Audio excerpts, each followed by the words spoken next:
Today at 12:20 p.m., the body of Jake Gardner was found outside of a medical clinic. Everything suggests he killed himself after the DA caved into the social justice warriors and charged Jake Gardner with manslaughter and 3 other felonies. For anyone out of the loop, Jake Gardner was in his bar when protesters entered his neighborhood and got in a scuffle with Jake Gardner's dad. Jake Gardner rushed out to assist his father, but is also attacked by rioters, one of which proceeds to choke Jake Gardner before he has to pull out his gun to defend himself. It's not really hard to establish that this is what actually happened, but somehow leftist politicians and activists are still celebrating his death. They are lying and saying Jake was the aggressor and working hard to defame a now dead man by calling him a white supremacist without any kind of evidence suggesting so.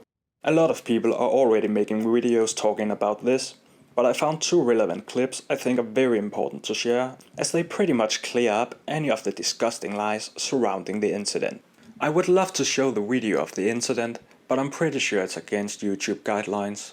However, 2 protesters who were filming this was interviewed shortly after, and they say without a doubt that they were seeing James Skurlock choking Jake Gardner while the witness was shouting at James to stop, saying, "He has a gun, it's not worth it."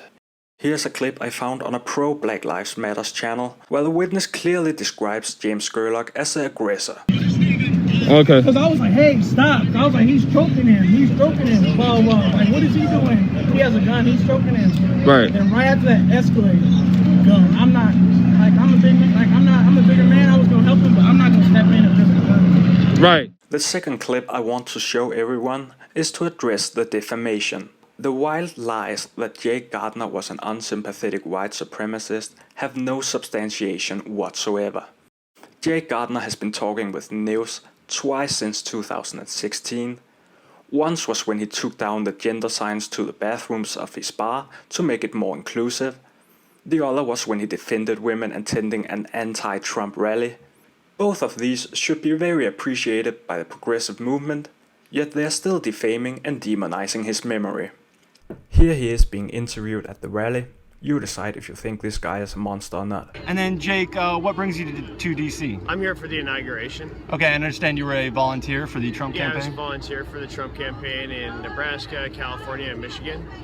Okay, and what do you think about what's going on here today with the Women's March? You know, these people just want to be heard, and it's a very appropriate venue, a very appropriate weekend with all eyes on them. So, I mean, it is what it is. It's kind of crazy being in the belly of the beast here with my Trump gear and my Make America Great vest on my dog, you know, and all the dirty looks. Everybody loves the dog until they read the vest, you know. And, but, you know, everybody just wants to be heard, and so that's what they're doing. They're not being violent. There's not even that issue with this group.